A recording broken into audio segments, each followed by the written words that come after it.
Yine Hazreti Pir'in bir şeyini müsaadenizle anlatmıştım, anlatayım ben. O Cumhuriyet Gazetesi'nin karikatüristi vardı. Şimdikilerden bir tanesinin de kardeşiyim. Herhalde böyle bir duyma, dinleme, görme, kendine göre bir de kendi zaviyesinden Üstad Hazretleri'ni okumak üzere ya Barla'ya ya Emirdağ'a gidiyor. Bu içeriye girince bir gazeteci olarak Üstad o kendi kemali, kendi terbiyesi, kendi saygısı.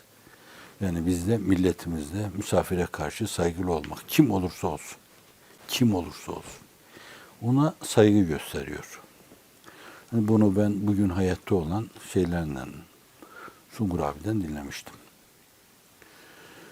Bu talebeler rahatsız oluyor. Hususiyle Zübeyir abi merhumda öyle bir kıskançlık vardı ki, yani üstattan bile kıskanırdı o.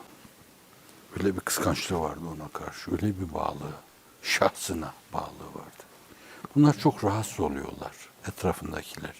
Niye bu adama, bu bağışlayın, ne ödeyi belirsiz adama karşı böyle bu kadar ihtiramda bulunuyor?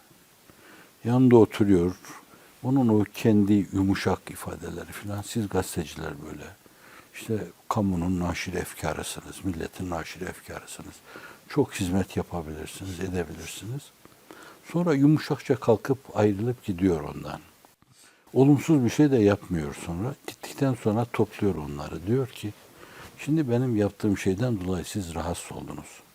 Mesela sizin 100 tane düşmanınız olsa, bunu 99'a indirmeyi düşünmez misiniz diyor.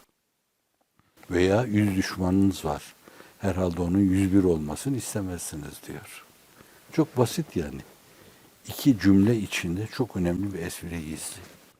Yani bununla bazı kimselerin o şiddetini, hiddetini, öfkesini kıracaksanız bence kırmak lazım. Düşmanları çoğaltmamak lazım. Düşman cephesini güçlendirmemek lazım. Dik durmak başkadır, dikleşmek başkadır bence. Hâzâ huvel hak. Femâzâ ba'del hak illa'd-dalâl. İhdina sıratal müstakim. Sıratallezîne en'amte aleyhim gayril mağdûbi aleyhim veleddâllîn. Amin.